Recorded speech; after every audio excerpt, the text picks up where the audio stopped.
eu quero que você abra a sua Bíblia. E é muito comum nós projetarmos muitas coisas no início do ano.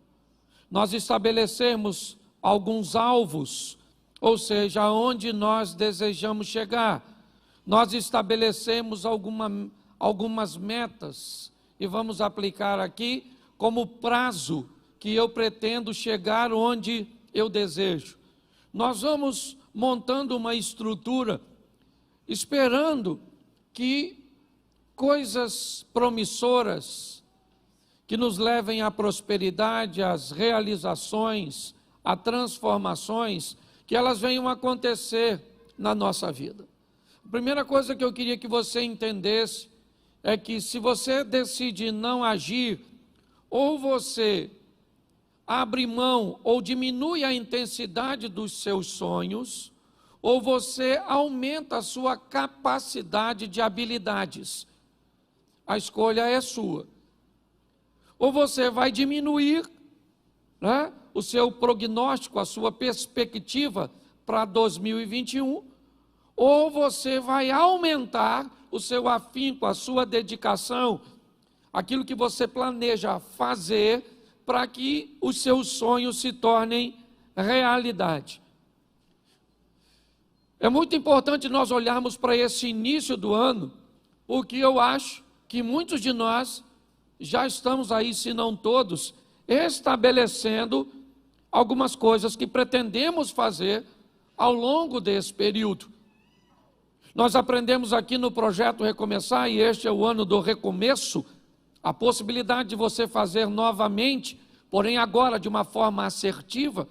À medida em que somos mais novos, a nossa margem de erros podem até ser um pouco maiores, porque nós ainda temos condições, muitas vezes, de contorná-las, mas à medida que a idade vai chegando, inevitavelmente, nós não podemos nos dar o luxo de cometer erros, porque alguns erros podem custar a vida inteira para consertá-los. E forças e dedicação que deveriam ser canalizadas para a realização de projetos futuros, acabam sendo realizadas ou canalizadas para corrigir questões do passado. Quando nós olhamos para esses estilos de vida, porque alguns vivem assim, consertando erros do passado, gastando suas energias, formatando o seu posicionamento de vida em oferecer perdão, em receber perdão, em corrigir, em pagar dívidas, em viver situações que têm a ver com aquilo que fizeram lá atrás.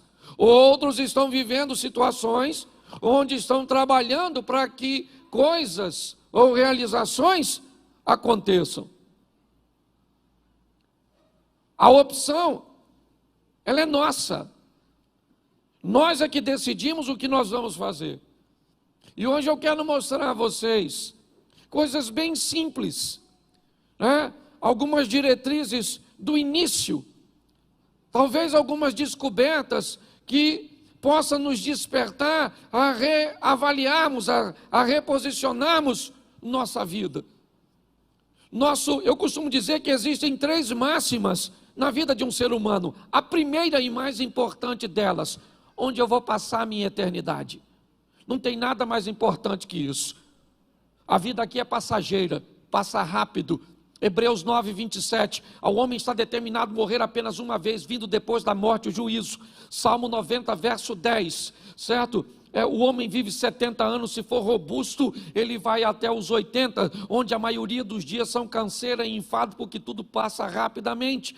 A Bíblia está nos dando uma direção: a sua vida é única, a sua vida é curta e a sua vida é rápida. Você não tem margem de erros. Nós precisamos ser cautelosos, seja prudente como as serpentes e simples como as pombas. Vigiai e orai, a vigilância precedendo um sistema de defesa, para que venhamos fugir do erro. Porque, como eu digo e disse, nós podemos gastar muito tempo para corrigi-lo. Quando olhamos para isso, o que eu quero mostrar a você hoje é que nos 4 capítulos da Bíblia, no início, nós vamos descobrir algumas coisas que eu gostaria de pontuar para você. Entendendo que a Bíblia tem duas preocupações. Uma e principal, com vida eterna. Por isso a primeira máxima é onde eu vou passar a minha vida eterna. Segunda máxima de um ser humano, o que eu vim fazer aqui na terra? Minha missão. Missão é algo que está altamente integrado com identidade. Quem não descobre o que veio fazer, tem dificuldade de saber quem é. Pessoas confusas no que diz respeito às suas identidades, inevitavelmente, elas têm problemas, certo? Com sua missão. Quanto mais rápido você descobrir o que você veio fazer, qual é a sua régua de medida, você para de usar a medida dos outros para estabelecer a sua. E terceira máxima, com quem eu vou viver aqui na terra? Seu casamento. Para mim são as três máximas que regem a vida de um ser humano. Onde eu passo minha eternidade, qual é a minha missão, que automaticamente vai revelar minha identidade, e com quem eu vou casar. Ok? Então, se você casar errado, e essa vai para os solteiros, porque se você casou já, hashtag chupa essa manga. Ok? Mas se você é solteiro, preste atenção nesse negócio. Certo? Quantos solteiros tem aqui? Levante a mão. Isso, Deus te conserve, te abençoe. E se você conseguir viver desse jeito, viva. Se cansar de ser feliz, vem sofrer com a gente. Ok? Então preste atenção. A Bíblia tem uma preocupação importantíssima. Vida. Jesus disse, eu vim para que tenham e a tenham em isso. Duas coisas Jesus veio nos oferecer de forma muito eficiente. Uma, vida eterna. Ele veio para vencer o poder da morte e do caos e fazer com que o nosso nome seja escrito no livro da vida. Ok? Segunda, ele veio para nos oferecer uma vida abundante aqui na terra, onde nossa margem de erro diminui, para que possamos potencializar nossas ações em realizações futuras. Mas eu comecei a observar que os inimigos da humanidade, eles são antigos. Que quando nós olhamos para os primeiros capítulos da Bíblia, nós já vamos receber algumas direções, que se respeitarmos e colocarmos em prática, vamos ter uma qualidade de vida legal. Por favor, entendam o que eu vou dizer. Ah, pastor, o mais importante para mim é ir para o céu. Não é para você que é isso que é mais importante, é para todos os seres humanos. A coisa mais importante é a nossa salvação. Só que tem algum valor agregado nisso, que nós precisamos decidir se queremos para a nossa vida ou não. E pior, se não queremos, não marginalizar e não penalizar com posturas e posicionamentos incorretos de quem resolveu aceitar. Quando Jesus diz, eu vim para que você tenha vida e tenha vida em abundância. Esse texto refere-se à vida terrena, porque a vida celestial, ela já é abundante.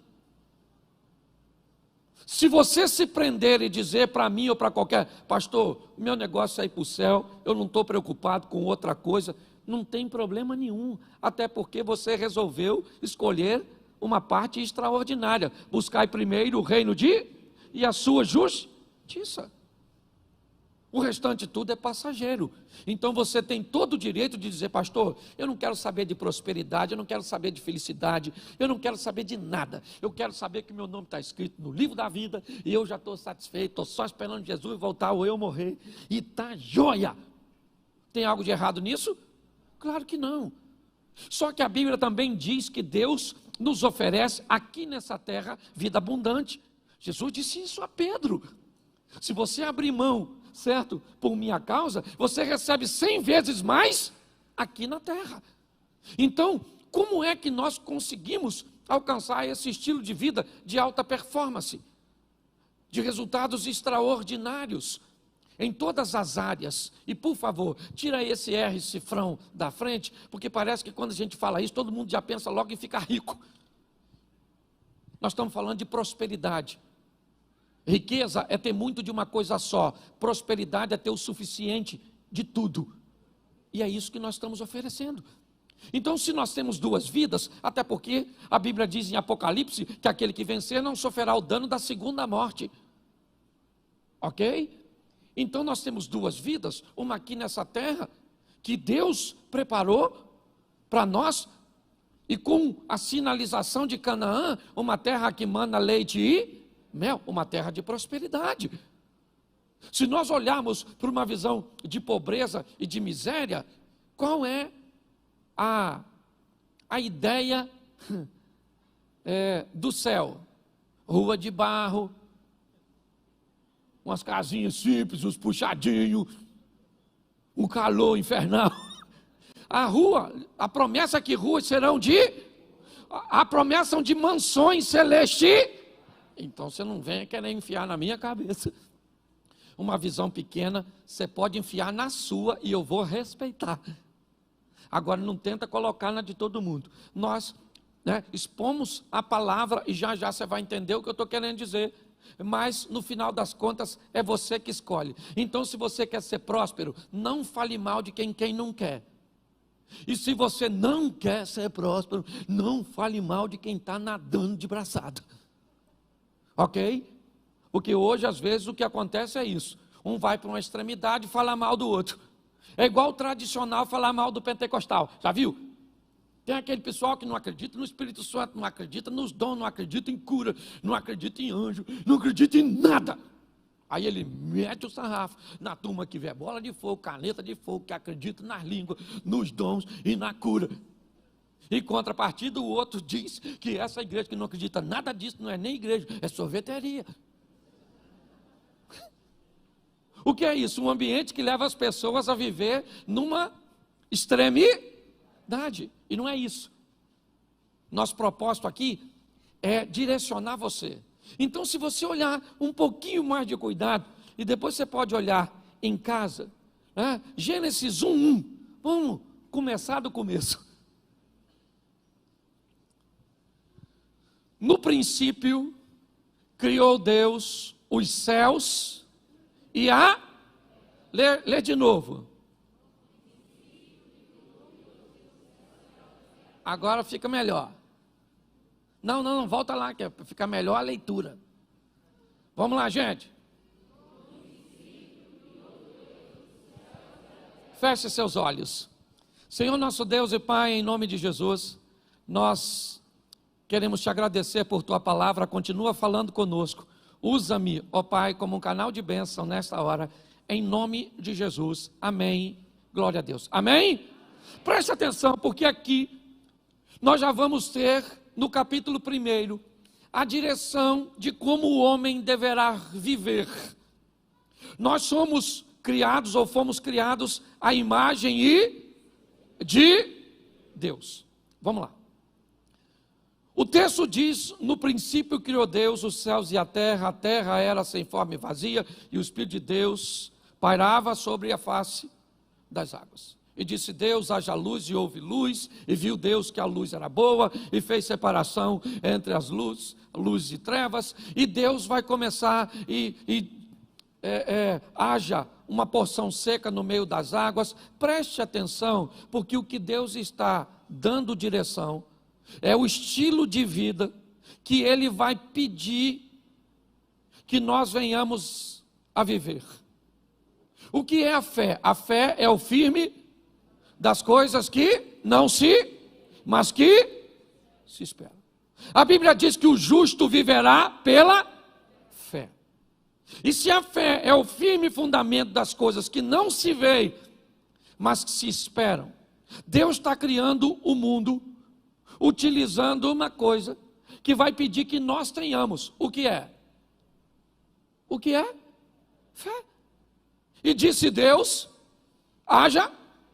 A luz existia, mas passou a existir. Deus começa a chamar à existência as coisas que não existem, como se ela já existisse. Quando nós olhamos o início do Gênesis, é ali que nós vamos entender que estilo de vida nós precisamos trilhar. Porque preste atenção, o justo vai fazer o quê? O justo vai fazer o quê? Viverá.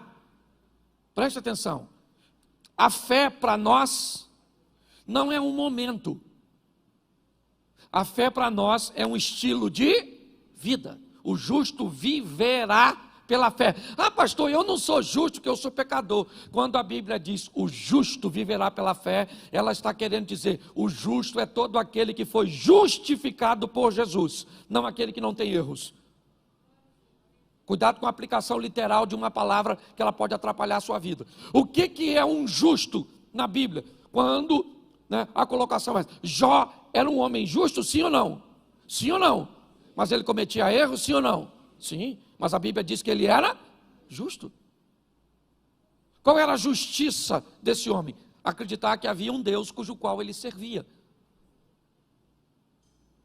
O que a Bíblia está nos dizendo no capítulo 1 é: nós precisamos entender que o nosso estilo de vida vai ser de fé.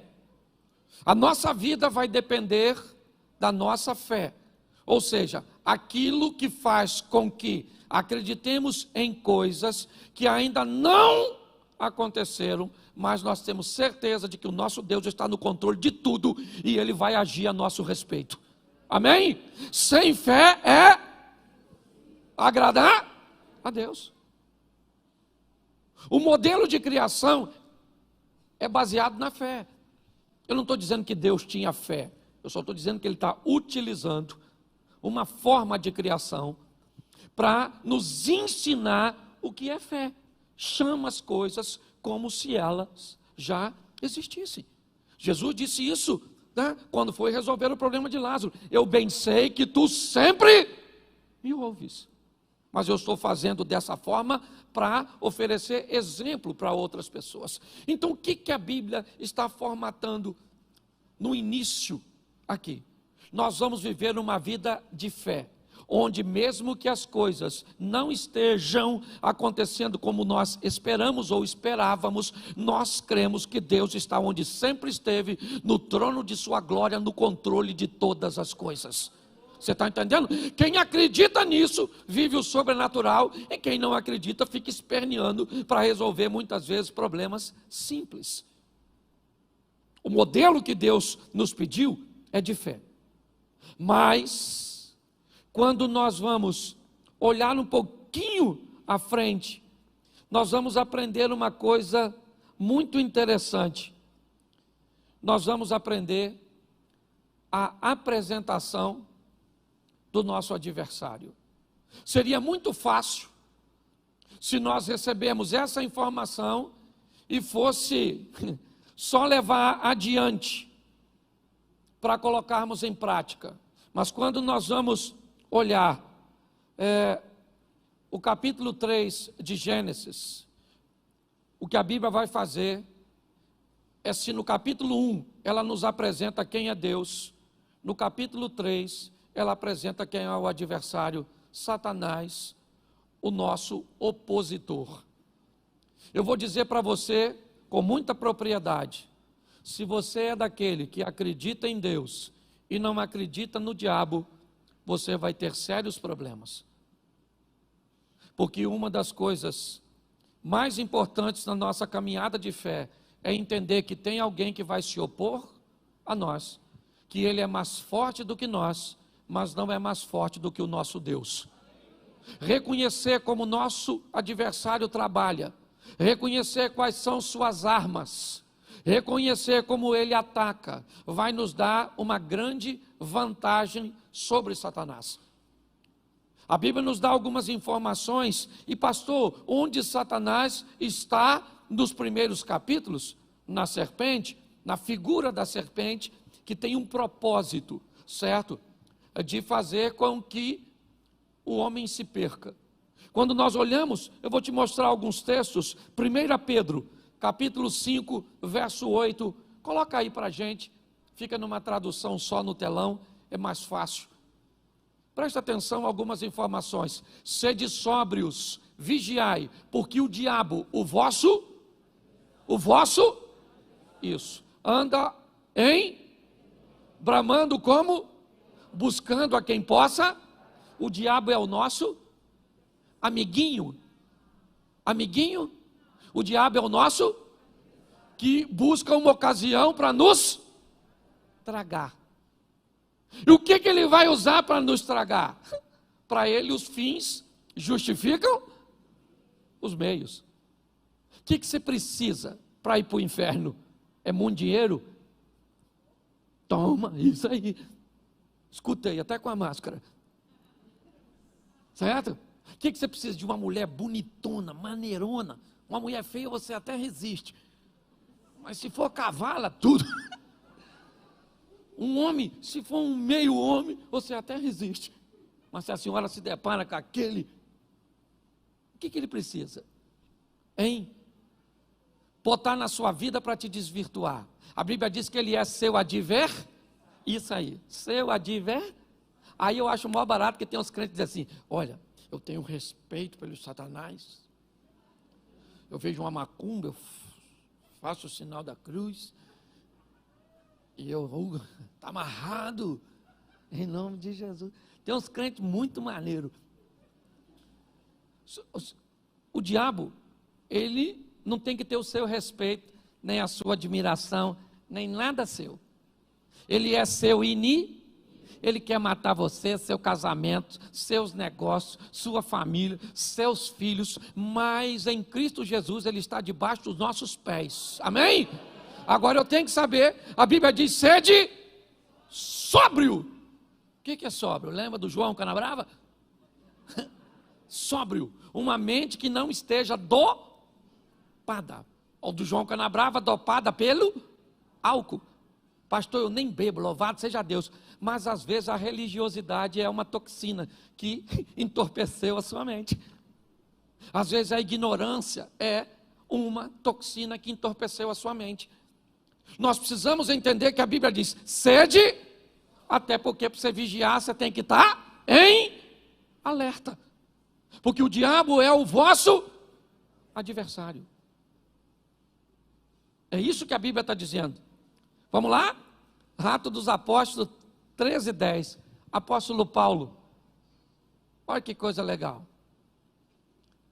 Atos 13:10. Bota aí. Lê para mim aqui. Filho do. Sabe o que Paulo está falando?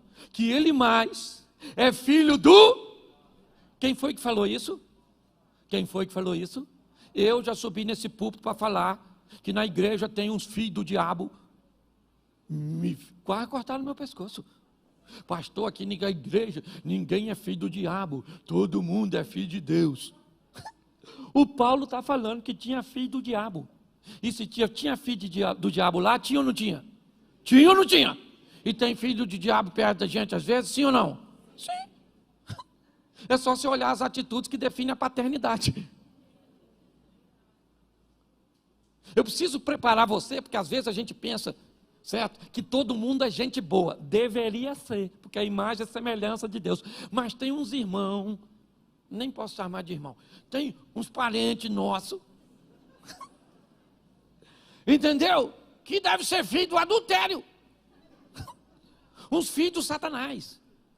E às vezes eles estão onde? Dentro da igreja. Porque tem joio no meio tem cabrito no meio das. Isso aí, gente. É isso aí. A palavra está forte que a criança se sentiu. Não, é assim mesmo. Ok? Então entenda bem. A Bíblia tem filho do diabo no seu trabalho. Tem ou não tem? Na rua onde você mora, na igreja que você frequenta, na sua família, os filhos do diabo que é parente.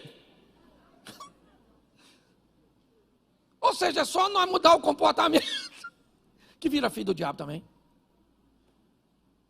Então, por favor, quando eu falo isso, e falo isso de uma forma mais veemente na igreja que eu pastoreio, para você que está assistindo, aqui é a igreja que eu sou pastor. Então eu falo, e aí na internet também tem. Filho do diabo. Achou que era só aqui onde eu estou pregando? Também tem. Porque tem em todo lugar. O diabo tem funcionário. Às vezes, não full time. Tempo integral.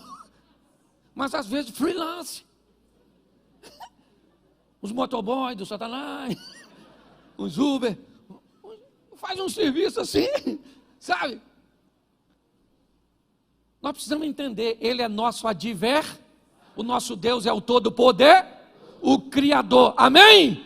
Isso, que nos ensina a vivermos pela fé, ter uma vida de fé, e não um momento, ok? Fé é o quê? Acreditar naquilo que ainda não é concreto, mas nós cremos que vai acontecer. Posso ouvir um amém da igreja? Isso. Dizem que não tem cura para a doença que você está enfrentando. Mas você acredita que tem, Deus vai liberar uma palavra e a cura vai acontecer. Está num ambiente onde todas as portas estão fechadas e a situação econômica do país não gera possibilidade de que você se reintegre no mercado de emprego e que as coisas... Isso é todas as informações que os olhos veem. Mas os céus é mais poderoso do que tudo isso. E abre porta onde portas não existem. Porque nós vivemos pela fé. E agora a Bíblia está dizendo, o diabo vosso adver tem filho. Entendeu? Tem filho. João 10:10. João capítulo 10, verso 10. O ladrão não vem senão roubar, a matar e a... Que essa frase foi dita por Jesus, ok? O que ela está definindo é o perfil do nosso adversário. Primeiro, nós temos um. Ele não é amiguinho, não é irmãozinho, não é personagem aí das séries televisivas, Lúcifer, um diabinho maneiro. Ele não é o fantasminha, como é que é o nome dele? O Gasparzinho. O Satanás quer matar você, destruir você, e eu também. Mas nós não vamos dar mole, porque a Bíblia diz ser de sóbrio e vigie. Isso. Porque o diabo está porque o Senhor dará ordem aos seus, para que se acampe e o diabo vai ficar e Deus vai ficar Isso aí. O máximo que o diabo vai fazer é assim, ó.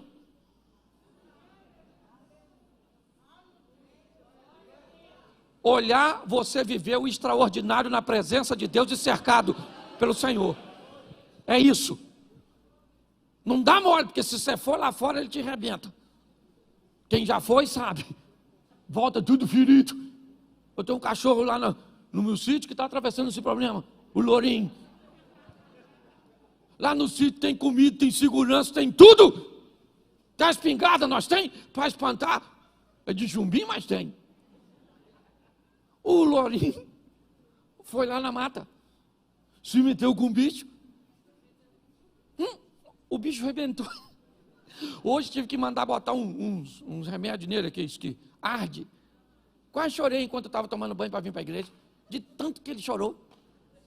Mas no final eu fiquei com pena do lourinho não, que eu pensei, lourinho é um otário. Lá na mata tem filho do diabo. Arrebentou meu cachorro. Quem quiser ver, pode ir lá, não estou contando história não. Lourinho está lá, amuado. Eu não posso nem falar onde é que feriram ele. Que senão vai ficar mais feio ainda. Então a função do diabo é destruir a nossa vida. Roubar, matar e destruir. Mas ele está porque Deus está e se Deus é por nós, isso é bonitinho de falar. O negócio é agir para que isso entre em cena. Sabe o que o diabo disse para Deus quando Deus perguntou: tem de vista o meu servo Jó? O diabo: tenho, de longe, porque o Senhor não deixa eu mexer em nada dele. Olha o que o diabo está falando.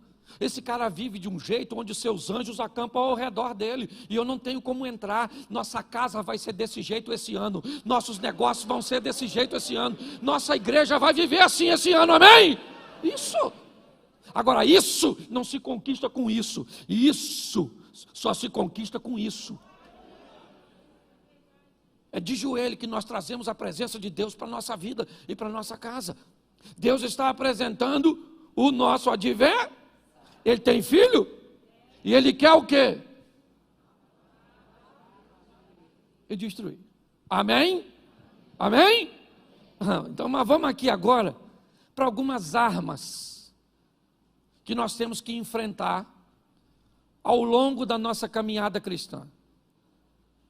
Ela também está no 3º capítulo, porque no capítulo 1 e 2 nós vemos a criação. Deus chamando a existência, criando todas as coisas, certo? Mas no capítulo 3 nós recebemos inicialmente de forma prévia a exposição do nosso adversário. Mas quando nós vamos olhar o que eles enfrentaram no Éden e como agiram, é bem semelhante ao que nós vivemos hoje. Eu acho que vale a pena dar uma olhada. Uma das coisas que o casal que originou a humanidade enfrentou, que nós enfrentamos de uma forma muito veemente, Gênesis capítulo 3, verso 6. Preste atenção. E vendo a mulher que aquela árvore era boa para se comer, e agradável aos olhos, e árvore desejável para dar entendimento, tomou do seu fruto e comeu, e também deu ao seu marido, e ele comeu com ela. Preste atenção, deixa o texto aí, por favor. Primeira coisa que eles enfrentaram como oposição, ainda é o que nós enfrentamos até hoje, e que tem derrubado muitos de nós: o desejo pelo proibido. Eva, a mulher, olha para uma árvore e se sente atraída por ela. Aquela árvore era um local proibido, mas ela se sente atraída por aquilo que é proibido. Esse não é um problema de Eva, esse é um problema que a humanidade enfrenta o tempo inteiro. Você vai ter que lidar com Davi, o homem segundo o coração de Deus, desejando o proibido. Você vai ver reis perdendo seu reinado porque desejaram coisas que lhe eram proibidas. Quando nós olhamos para essa situação, ela ainda é o nosso inimigo hoje. Grande parte dos problemas que temos está condicionado no desejo que temos pelo proibido. Se nós entendermos isso, como vamos nos comportar mediante aquilo cujo qual Deus nos proibiu, isso define fracasso ou sucesso da nossa caminhada cristã. Muitos dizem que os desejos que eles nutrem pelo proibido são mais fortes do que eles, mas isso é mentira, porque a Bíblia diz que a tentação nunca será maior que o poder do escape. Então, se você quer dizer para mim que o seu desejo por sexo, por drogas, pelo que for que te separa de Deus, é mais forte do que o poder de Deus na sua vida, talvez simplesmente pelo distanciamento que você estabeleceu de Deus. Desejo pelo proibido. E muito pior do que é o desejo, é como as pessoas se comportam depois de descobertas. Acã, ele tem desejo pelo proibido, uma capa, o ciclo, as taças. Ele pega e esconde, porque o proibido precisa ser feito escondido. Pastor, como é que eu sei que alguma coisa é proibida? É simples, é só você olhar se existe luz para que ela seja exposta. Por que muitas pessoas escondem seu aparelho telefônico? Por que pessoas que deveriam oferecer acesso a todos, a seus, né, uma parte de seus dados? Eu entendo que tem informações de negócios, business, certo? Muitas pessoas, mas grande parte enfrenta problema, por quê? Por causa do proibido. E se alguém faz algo proibido, é como Eva. Primeiro, olhando aqui, até mesmo para o Éden, apesar de nós olharmos inicialmente e ver apenas um casal, as coisas ainda continuam do mesmo jeito. Todas as vezes que fazemos algo, que queremos algo, fazer algo de errado, o número de pessoas que temos para desabafar ou abrir o nosso coração é muito pequeno. Porque nós temos medo. Quantas vezes Noé viu seu filho Cã pelado, nu? Mas bastou o filho ver o pai uma vez nu e foi lá fora e contou para os outros. Hoje muitos de nós nos sentimos atraídos por situações proibidas. Que se tivéssemos alguém para desabafar, para orar por nós, ou para nos indicar muitas vezes um profissional, porque tem situação que ela é tão absurda, que precisa de um profissional para oferecer uma ferramenta que possa ajudar essa pessoa a sair dessa situação. Mas não, elas vivem em looping de remorso e a mesma postura, sabe? Eu me masturbo, mas eu me arrependo, ou melhor, eu tenho remorso, eu olho para a pornografia, mas eu faço isso, mas o que eu tenho é isso, é um looping que sempre me devolve a prática anterior, cuja qual eu aparentemente não consigo me libertar. O que é isso? O desejo pelo proibido. É um inimigo que nós vamos ter que lutar basicamente o tempo inteiro. Segundo inimigo que nós vamos enfrentar e que eles enfrentaram, coloca aí o verso 10 ainda do capítulo 6. E ele disse: ouvi a voz soar no jardim e temi, porque eu estava nu e escondi-me. Presta atenção, porque esse é um dos maiores adversários da humanidade, o medo. O medo. Com a chegada do pecado, o homem diz: eu ouvi a tua voz, e por que eu me escondi? Porque eu tive medo. Em algumas traduções, está escrito até assim, Deus perguntando para Adão: e quem te ensinou a ter medo? Porque não fui eu. Eu criei o mundo debaixo da fé, fazendo com que chame à existência as coisas como se elas já existissem. Estabeleço toda uma estrutura, e agora você vem dizer para mim que está com medo? E é isso aí. Eu estou com medo de sair, eu estou com medo da violência, eu estou com medo do dinheiro faltar, eu estou com medo de ser dizimista, eu estou com medo de casar, eu estou com medo de ter filhos, eu estou com medo de não arrumar emprego, eu estou com medo disso, eu estou com medo daquilo. Nós vemos hoje como nunca o medo. Um dos nossos parentes e companheiros mais próximos. Você vai entrar num elevador, você entra, quando ele abre, alguém olha para você e define se vale a pena entrar no elevador que você está ou não. Com medo, medo, medo. Hoje muitas pessoas ainda vivem enfrentando os mesmos inimigos do Éden, o desejo pelo proibido, certo? O medo ainda é um dos nossos grandes adversários. Você quer outro? Coloca aí o versículo 7, volta um pouquinho. Então foram abertos os olhos de ambos, e conheceram que estavam nus, e coseram folhas de figueira, e fizeram para si aventais. Preste atenção, porque esse é um texto que nós precisamos ter muito cuidado quando olharmos para essa expressão nu. Porque se nós formos olhar isso, nós temos tribos indígenas e uma série de situações onde pessoas andam nuas e não tem nenhum tipo de constrangimento.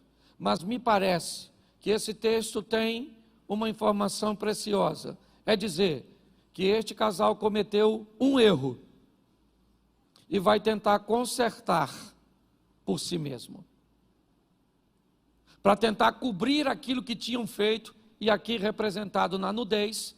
Eles vão coser, eles vão fabricar, certo? Vão preparar alguma coisa que pudesse cobrir a sua nudez. Ou seja, o que nós aprendemos aqui, que é um erro grave, tentarmos resolver coisas cujas quais nós não temos poder. Ah, pastor, eu não acredito nesse negócio de Jesus Cristo salva. Eu acredito que eu tenho que ser bom, eu tenho que fazer o bem, eu tenho que ajudar as pessoas, eu tenho que cuidar das pessoas. O que é isso? É fazer folhas de figueira para cobrir a própria nudez. É tentar resolver um problema que só Deus pode resolver, e eu vou te mostrar isso mais à frente, mas tentando resolver por si mesmo. Tem coisas que você é capaz de resolver, tem perdão que você é capaz de liberar, tem mágoa que você é capaz de equacionar, mas tem coisas que só o Espírito de Deus tira do seu coração. Tem coisas que só Deus pode fazer por você, e muitos cometem o erro de achar que são capazes de resolver todas as questões. Não, aquilo que você pode resolver, não faça corpo mole, resolva. Tem coisas que vai mudar seu casamento e que não é Deus que vai fazer, é sua decisão. Tem coisas que não vão mudar sua situação financeira, não é Deus que vai mudar, é a sua maneira de administrar, é a sua maneira de lidar com os recursos que chegam até você. Precisamos entender que esse ainda é um dos grandes problemas. Pessoas que tentam resolver tudo do seu próprio jeito. Ah, é? Você magoou sua mulher e agora você acha que ajoelhar lá e pedir perdão vai consertar tudo? Tenta, irmão. É isso. É dessa forma. Ah, então você fumou 20 anos da sua vida e agora você está com enfisema pulmonar, com câncer no pulmão, e agora você vem para a igreja e você vai dizer: "Ô Senhor, o Senhor me cura". Ele tem poder para curar, sim ou não? Mas se ele não curar, quem foi que causou o problema? Você mesmo. Nós temos que ter maturidade para entender erros que não precisamos cometer. Quando nós olhamos, é essa questão que muitas pessoas enfrentam. Ainda o desejo pelo proibido, o medo, certo? E ainda tem algo mais interessante para observarmos. Verso 12. Então, o que Adão vai dizer isso para quem, você sabe? Para quem? Para quem Adão vai dizer isso? Lê o texto primeiro. Para quem Adão vai falar? Olha como é que Adão é maneiro, o nosso ancestral. Olha que cara extraordinário. Lê para mim.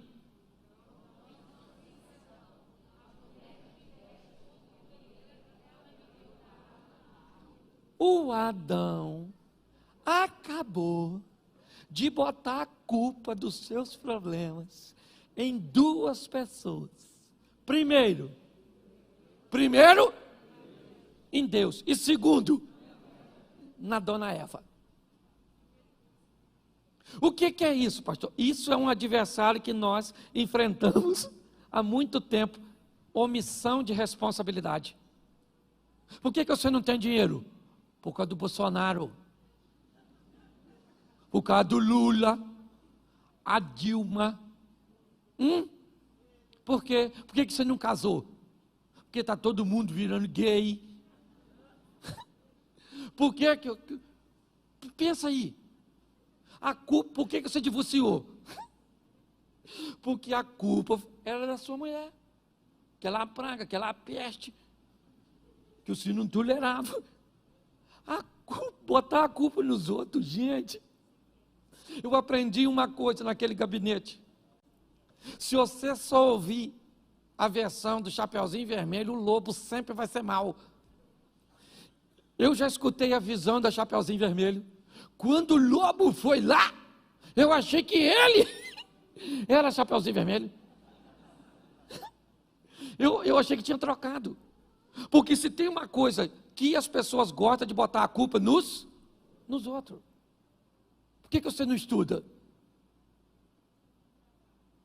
Por que você não trabalha? Isso aí.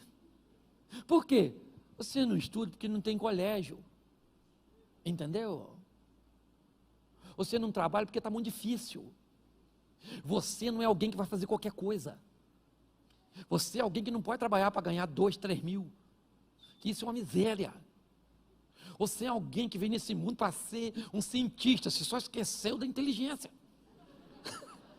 Deixou no seu ponto de partida. A omissão ainda é um problema. Gente, não dá para ser. Por isso que Davi é chamado. O dia que o Davi, deixa eu lembrar você aqui. Lembra que o Davi olhou a Batseba tomando banho, chamou a Batseba, vem aqui Batseba, chega aí maneira. E tal, passou o serão na Batseba, e aí Batseba engravidou. Porque Deus também não dá mole não. Pegou uma vez, parece, engravidou. Sabe o que ele fez com o marido da mulher que ele engravidou? Mandou matar. Quem é esse cara? O Davi da Bíblia. O do gigantinho. Acabei de acabar com a reputação dele para você. Tem policial aqui que ele já estava preso. Aí Deus mandou Natã. Olha que Deus foi Natã, nem foi Nagol.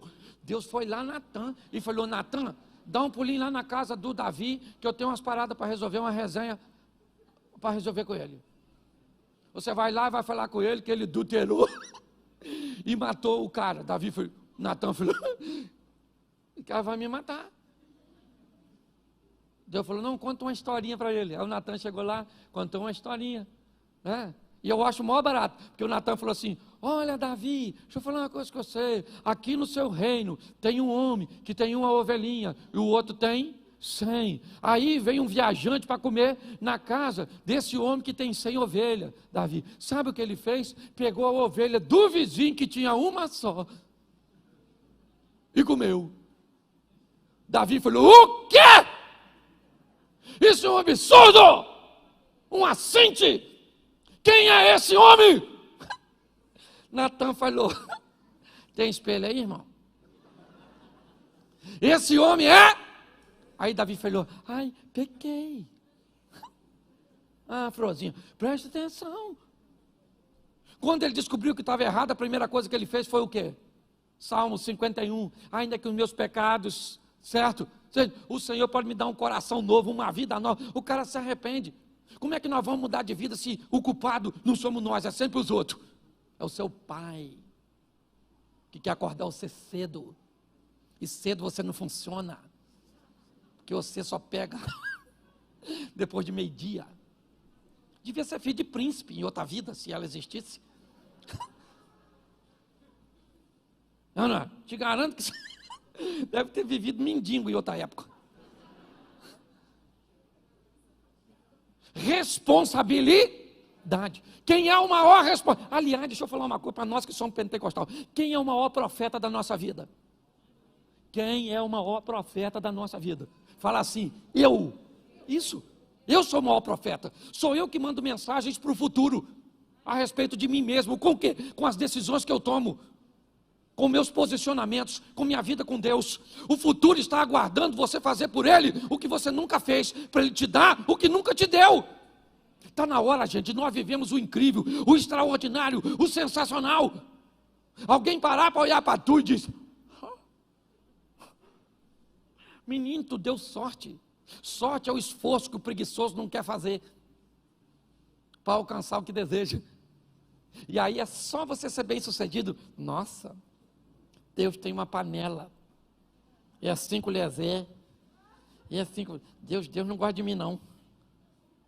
Não, quem não gosta de você provavelmente é você mesmo. Aí o outro esse dia falou comigo assim: pastor, eu não concordo, porque olha só, tem gente que já nasce hoje, o pai dele pode dar um carro para ele, e outros levam a vida inteira para conseguir comprar um carro. É verdade ou não?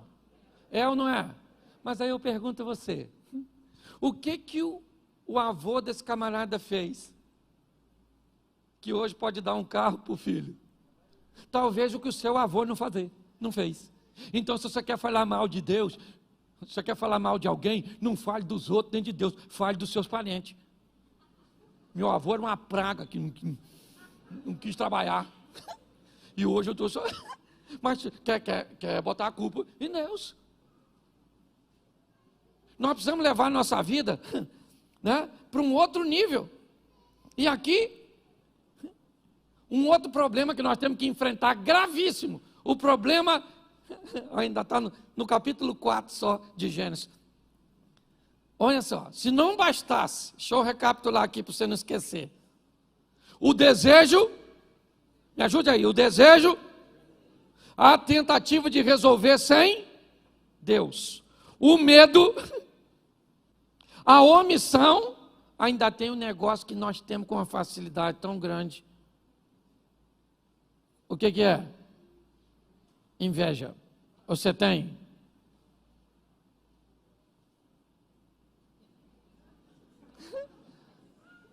Menino, vou falar uma coisa para vocês aqui, vocês não contem para ninguém. Esses dias estou eu olhando minha rede social, quando de repente passei assim no Instagram, numa pessoa, menino, mas ela tinha tanto comentário numa foto, aí eu botei numa minha.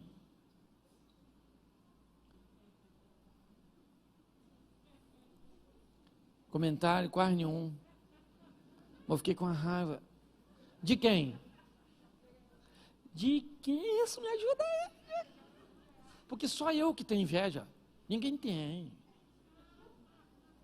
A história do Caim e Abel ainda continua na nossa vida o tempo inteiro. É a gente medindo a nossa vida pela régua dos outros. Pare de ficar olhando o que está acontecendo na vida dos outros e trabalhe para as coisas acontecerem na sua vida. Eu estou falando para você, estava eu lá olhando. E esse movimento, até criança de 1 ano já está fazendo. Você entende? Inveja. Inveja. Lembra? Eu já contei isso aqui, já estou terminando já.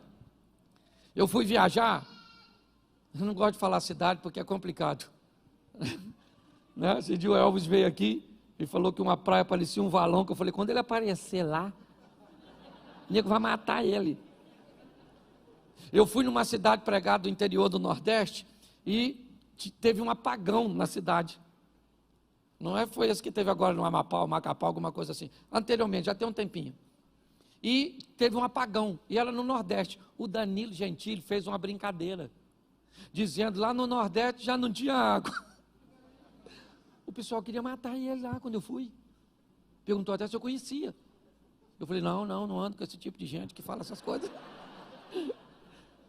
Tive que me esquivar, certo? Então tem que ter cuidado. Mas eu estava numa cidade dessa aí, e o cara falou comigo assim, pastor, você não quer andar na minha lancha? Eu nem estava muito afim, mas lá é quente. Pensa num lugar assim, que você anda na rua, parece que você vai encontrar o Sadraque, o Mesaque e o Abednego. Sabe? O pessoal de lá, se for para o inferno, vai pedir uma blusa de frio. Por isso que eu não posso falar a cidade. Eu falei, eu vou. Menino, o cara me botou numa lancha, mas pensa numa lancha. E mandou eu deitar-se na frente, eu deitei, parecia aqueles modelos. E o cara com aquela lancha, eu falei, Jesus do céu. Aí no final, quando ele parou a lancha, que eu achei que já tinha acabado, ele falou, você quer me dar uma volta no meu jet ski? Eu falei, que é isso, irmão? Eu falei, não sei andar nisso não. Ele falou, é fácil. E fui eu andar num tal de um jet, gente. Se você acha que dinheiro não é para você, anota o número da conta aí, para você depositar na minha. Porque eu fiquei fascinado com aquele jet ski. Mas fiquei. Aí no final eu falei para ele, rapaz, jet ski maneiro. Ele falou, compra um para tu, pastor. Eu falei, que é isso, rapaz? Esse troço é muito caro. Ele falou assim, que caro nada. Quando ele me falou o preço, eu falei, rapaz, negócio maneiro. Saí de lá com a ideia de comprar um jet ski. Cheguei em casa, fui contar para quem? Para a esposa.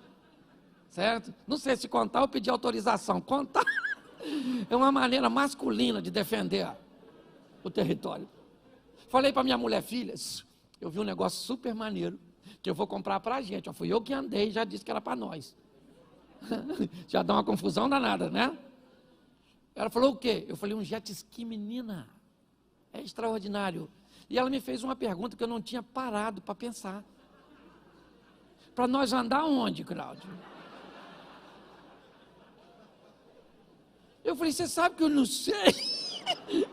Eu só queria ter.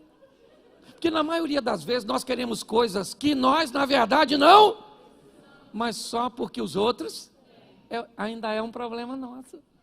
Está assim de gente endividada porque compra o que não precisa para pagar com dinheiro que não tem, para mostrar para quem não gosta. E o culpado quem é? Satanás, devorador. Tem gente que está com o nome mais sujo que o do Satanás. Serasa. Você está rindo de quem? De mim? Mas você sabe o que é mais legal de tudo isso? É que apesar da inveja, da omissão de responsabilidade, do medo, da tentativa de resolver sozinho e dos desejos proibidos, por causa disso, lá no Éden, Deus expulsou o homem. Mas antes de expulsar, coloca o versículo 21, por favor.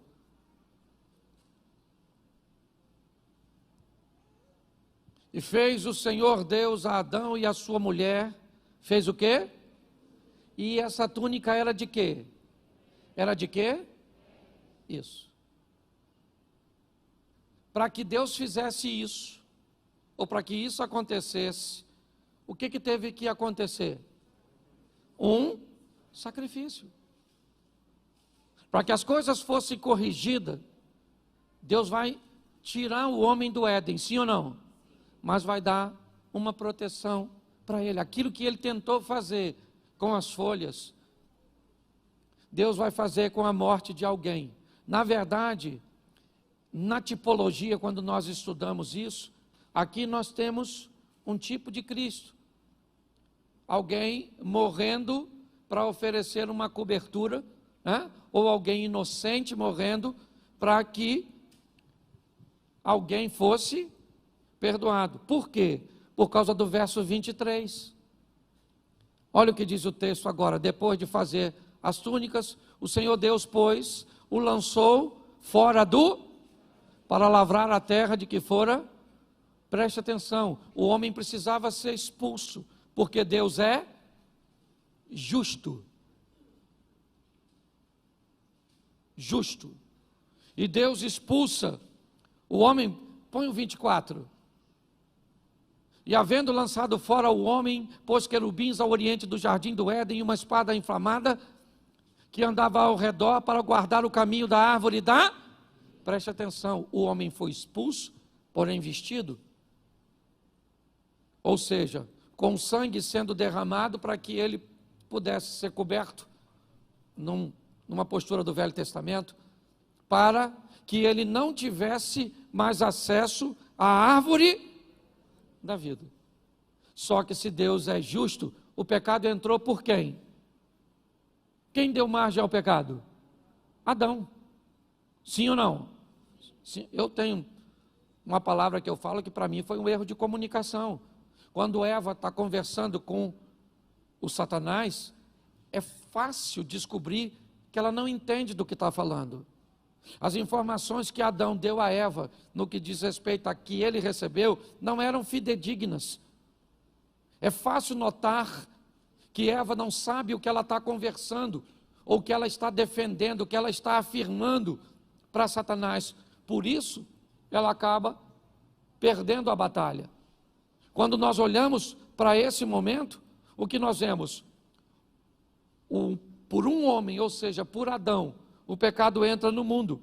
E Romanos 5,19, se a justiça vai acontecer, ela tem que ser desse jeito. Romanos 5,19, porque como pela desobediência de um só homem, muitos foram feitos pecadores, assim pela obediência de muitos serão. Por isso, Jesus não pôde usar nenhum de seus poderes para coibir o pecado. e a pressão que a desobediência exercia sobre ele na carne. Porque se o pecado entra por um homem, e Deus é justo, esse homem que veio tirar tem que ter a mesma capacidade mental, o mesmo poder que esse que permitiu a entrada, senão não há justiça. Só que Apocalipse diz uma coisa e eu termino aqui, Apocalipse 2:7, por causa deste homem, certo, da obediência deste homem, nós podemos fazer parte ou trazer esse texto para a nossa vida. Quem tem ouvidos, ouça o que o Espírito diz às igrejas. Ao que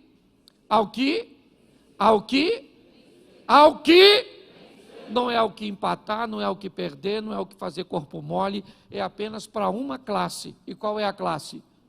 O dos vencer.